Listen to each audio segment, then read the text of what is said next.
अवसर पर भी छाड़ुनी पैसा मोह से सार एबे पुणी विद्यालय मुहा पिलांको शिक्षा देवाई नुहे बरं विद्यालय ठिका काम करने सार भारी तत्पर।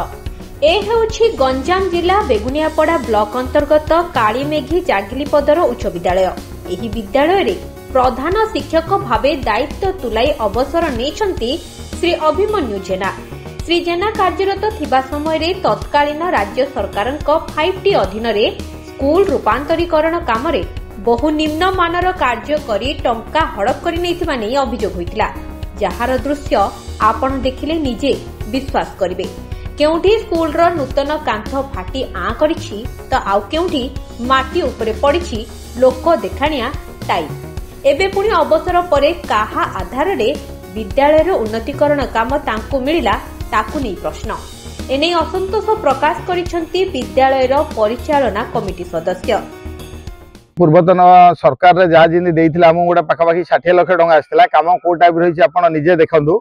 आउ हमर प्रधान शिक्षक तत्वावधान रे होउथिला तो प्रथम थर आज्ञा भारत नै आमे कहबा वर्ल्ड रे प्रथम थर जोठी कि बिना माटी ऊपर डायरेक्ट टाइल पड़ी आज्ञा। स्कूल कमिटी की गोटे पैसा आस्थिला सर्वशिक्षा अभियान गोटे 3,10,000 टका सेटा को हमर एमएलए आमे सेटा कमिटी माध्यम रे करू कहिथुलो तो बट सेटा को हमर पूर्वतन प्रधान शिक्षक जे अभिमन्यु जेना से काम करूछंती बट सर गोटे लेटिन सेटे भांगी।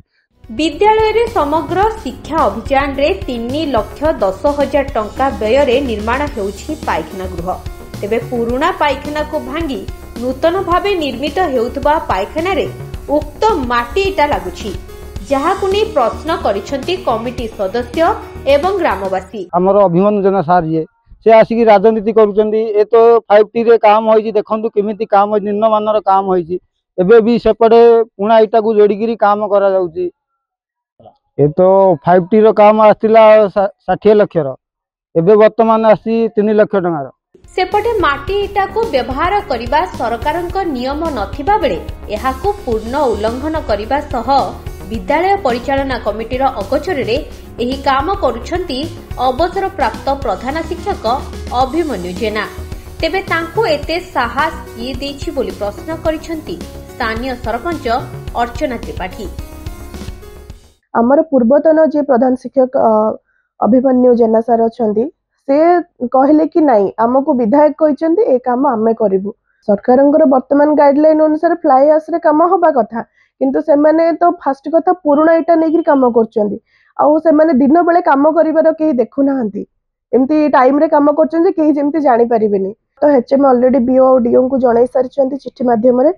अपरपक्षे घटना बाबद रे परिचालना कमिटी पक्षरु प्रशासन निकट रे अभियोग करा जायछि।